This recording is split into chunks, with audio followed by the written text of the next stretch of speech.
Hi Paul, it's Roman with Fender Garage. I'm just going to do a quick walk around review and kind of go over all the individual features that we put on your truck and go from there. So right here, obviously, if the truck was unlocked, it would wake up the system, but obviously it was already unlocked, so we can actually hit the unlock button and that would energize the system for your coach and your push button start. So if you apply the brakes, you'll see on the Flaming River column, the indicator is actually flashing, so it's ready to start, and we'll hold that button down. If you were to shut it off, you would do the same thing and hold the button down to shut it off. As of right now, I'm just gonna key it on, hit it twice, and kind of go over your features. So right here we have your AC controls. They're actually recessed, flush mount, or you can actually bring them out to make your adjustments, or you can leave them in once you're done setting them where you'd like them to be. So right here we have your fan speed. In the middle we have your mode setting. Counterclockwise is your face vents. Clockwise is your feet or defrost. And then right here you have your temperature setting. So obviously left to right, AC to the left, heat to the right. And once you're all set, you can push them back in if you'd like. Right here we actually have your lift bed. In this case, I'm actually going to start it just because I don't want it to lose any power, any voltage. And if you actually have the radio on for a extended period of time, I definitely wouldn't want it to cause any problems. So in this case, we mounted yours vertical. The lower button is to fully close. The middle button, if you were just adding fuel or just didn't want it up all the way. And then your highest setting, if you were potentially taking it to a show. And right here, we could push them, the indicator light will come on. So this is gonna raise your lift bed all the way up. And then once that sets, LED light will turn off and we can lower it to your middle setting. If we were just adding fuel really quickly, and then same thing, and then we can close it up with the lowest setting. Right here, these are actually controls for your passenger side window motor. So if you wanted to, you can go up and then bring it back down. That way you don't have to reach to the passenger side door panel. Right here, your cargo lights. These are cargo lights inside the bed. So if you have the lift bed up and you want to put your lights on to show, these are your all your wheel well lights on this indicator. Obviously when they're on, the LED light will turn on, and then you can shut them off as needed. Under your hood, same thing. LED light turns on, and then your under hood lights are on. This button right here, obviously it's a horn. I'm sure you know it's the air horn, so give it a little shout right there. And then your lock and unlock for your power locks. You can do those right here. In this case, obviously we'd start it up, or we can just do accessory if you were to connect to the radio. I just had it on, unfortunately, but right here is your main menu button right here. When you go to setup, device list. Obviously your phone's already in your 3T range, but if we were to add a new device, we can just go right here. And the display that'll come up on your phone to pair it will be the Alpine DA right here as listed. So, and then once you're in there, you can have all the features. Your microphone's up here, up top. That way you can hear everything close to yourself, I guess. But it has basic functions. If you were to hit the main menu button again, this is obviously all your EQ, your fade, your balance. If you wanted to just fine tune and adjust anything, it gives you battery voltage. Obviously it's not running right now, so that's what it's showing, 11.9, 11.8 at the moment. But we can get out of there. You have your, if you click on your radio, you got 3 different FM settings, 2 different AM settings. If you can switch through there, these are all your presets along the side. Some fun Apple CarPlay, a few things like that. You got your USB charger right here. That's your USB-C. You have additional USB-C over here.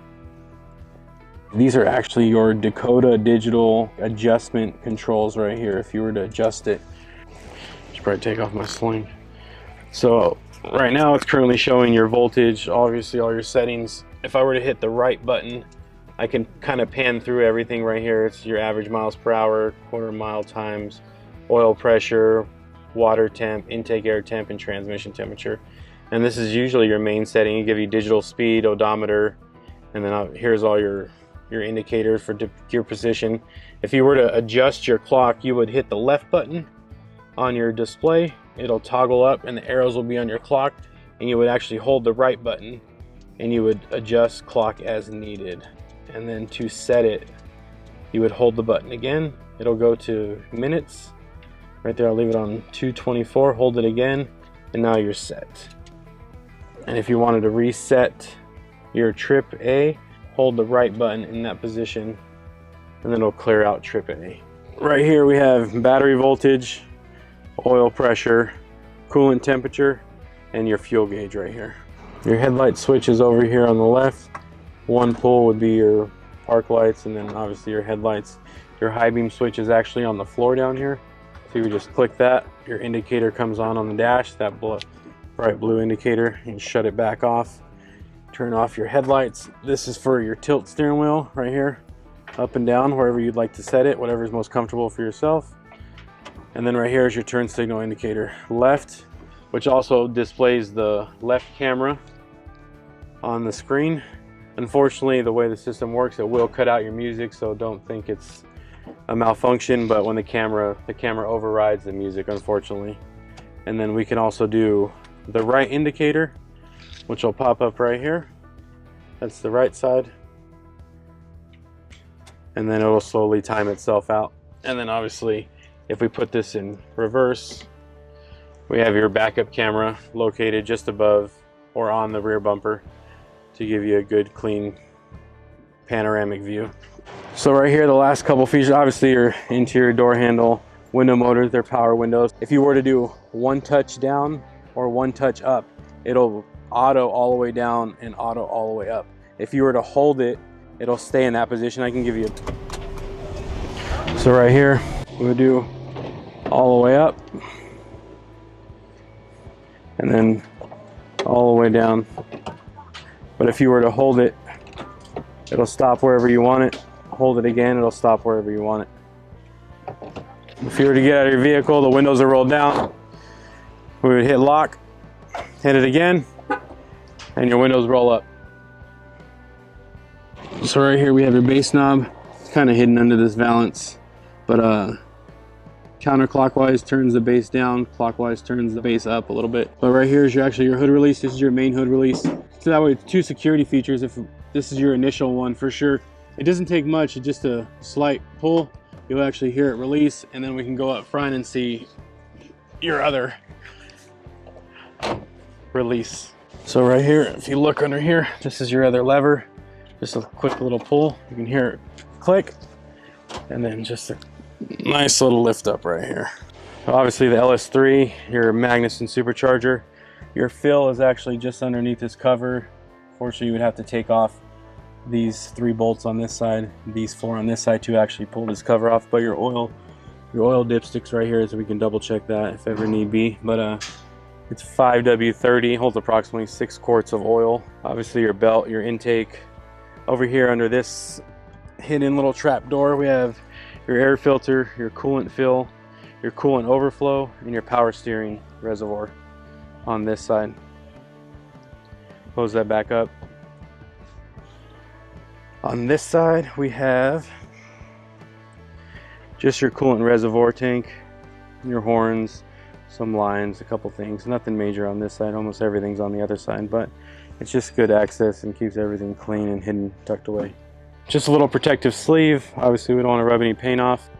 If you were to close the hood, I usually just put my hand on this corner, give it a nice press, double check it, and we know it's locked. So this is your air ride controller. Air ride's definitely finicky. I definitely like to have the vehicle running. So right now it's just going through its like ready mode. You got your 5 different buttons up the middle. The center button is actually your ride height button. The bottom button right here to lay frame, you would actually tap it once to wake it up, and then you would hold it. As soon as it starts moving, you could let it go and it'll put it on the ground. Once the indicator is done flashing, then you know it's where it's supposed to be. If you were to go up to level 1, which is a couple inches off the ground, if you really wanted to, if you're going through a parking lot, you could leave it at this ride height and drive through a parking lot. I don't recommend turning, as the tires would definitely hit your wheel well. But if you wanted to lower it down a little bit, going through a show parking lot, never hold any buttons other than aired all the way down to lay frame or aired all the way up. These 3 middle buttons right here, you always want to just tap it once to wake it up. The indicators will come on, and then double tap it, and then it'll air it up. So this is level 1. As you can tell, the air compressors came on. We'll let it prime up a little bit, fill the tanks back up, and then we'll adjust the last 2 settings. So you would tap it to wake it up once, and then double tap it to set it. As you can see, it's starting to go up to ride height. Once it goes solid, it's set.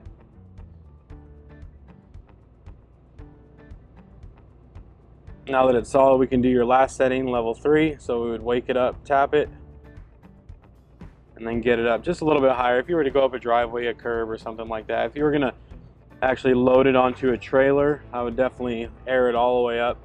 So we would wake it up, tap it, and then hold it, and it'll air up all the way. If you were to load it up on something, there's individual settings for each corner. So your left front, left rear, right rear. If you wanted to adjust individual airbag heights, if you potentially wanted to reset or tweak it, fine tune it if you wanted to, you can manually adjust it. And then whatever ride height you would want that set at, you can actually hold that button. It'll say save. That's why you never want to hold any of the buttons unless you were actually programming the airlift. So right here, it's all the way up currently. So right here, we just bring it down just a little bit. This would be like your level 3, just about an inch off max ride height. And it's mostly for going over for bumps, driveways, stuff like that. Normal ride height, we would tap your airlift button once to wake it up, and then give it a double tap. Pretty much lowers the front end, kind of evens the truck out a little bit. Now if we were to go to level 1, about a couple inches off the ground, we'd wake it up again and then double tap it. Right there, it's about a couple inches off the ground. Like I said, if you wanted to go in a parking lot of a show and wanted something to cruise through low and slow, you would put it at that setting. You can get a little bit of turn out of it, but I don't recommend more than about 50% of full lock. And then if you were to air it all the way down, you would tap it once and then hold it. As soon as it starts moving, it's lane frame. So we're going to lift the bed up, give it a quick walk around, and see some of the features in the back.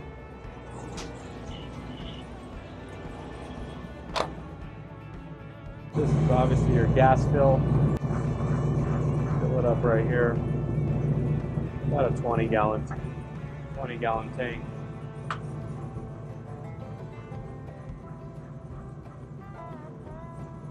Right here, your fuel pump, your rollover valve, your vapor trapper, fuel pressure regulator for it to bleed back. Pretty common on these naked pumps to actually need to bleed back because they'll actually gain too much pressure and they won't fire your injectors. Your sending unit. Right here, if we open your tailgate, right here, we actually have a little trap door. You got your jumper cables back here. If you look over here to the right, your circuit breaker and your jump leads, power and ground right there. On this side, just a little storage compartment. It's got a little divider in here and just a place to put some extra tools, anything like that. Maybe you had a small blanket or something you took to a show, or maybe some signage, but they're all push button. They got little bumpers on there so they seal up nice. Your tailgate doesn't take much to get it to close. Backup camera, recess in the bumper, and obviously your license plate. I hope you enjoyed the video of all the features of your truck. If you have any more questions, please feel free to give us a call.